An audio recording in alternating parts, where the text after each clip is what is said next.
Top 5 des célébrations les plus iconiques. Let's go!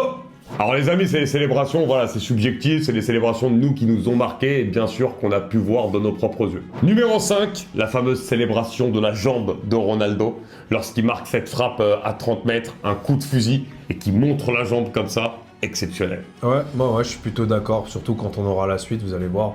Elle mérite ce classement-là.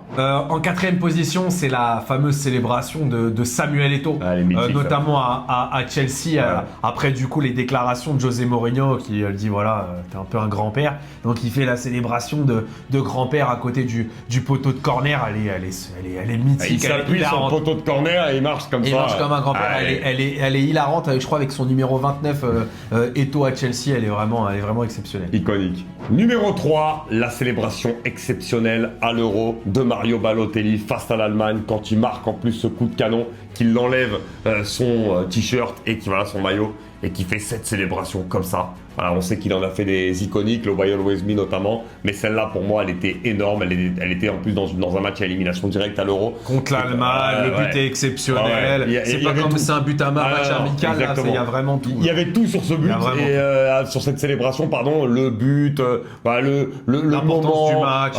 Tout, franchement, tout était réuni pour avoir une grande célébration, et du coup c'est ce qui fait qu'elle est encore plus iconique. Du coup en deuxième position, obligé de mettre Cristiano Ronaldo avec son calma contre le Barça, elle est juste... J'en ai souffert, mais c'était historique. Elle est exceptionnelle, le but aussi, enfin les chants aussi, on l'insulte, tout ça, l'ambiance que kiffe Cristiano Ronaldo, donc c'était vraiment ultra approprié cette célébration, bon à part si on est supporter du Barça, mais... Non mais c'est la clim par excellence, en plus c'est à quelques minutes de la fin du match, il arrive, il calme tout le monde, il provoque encore plus. Oui. Voilà, et on sait quand on connaissait la rivalité qu'il y avait en ce moment-là, entre le Real de Mourinho d'un côté et le Barça de Guardiola de l'autre, c'était totalement fou, incroyable.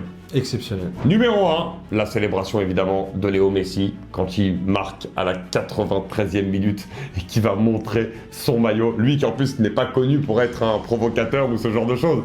Mais voilà, quand on sait la grinta et surtout la tension qu'il y avait entre ces deux équipes, et ben même Messi s'est transformé un petit peu en chambreur et il arrive en marquant ce but qui vient doucher totalement le Bernabéu et en montrant son maillot. Barça de Luis Enrique face au Real de Zinedine Zidane. Cette célébration pour moi c'est même la plus belle du football, c'est la plus mythique. Elle a été recopiée par Nabil Fekir aussi. Et par d'autres, donc franchement non, incroyable. Incroyable. Et pour toi, quelles sont tes célébrations all-time qui t'ont marqué dans le football? Dis-le nous en commentaire.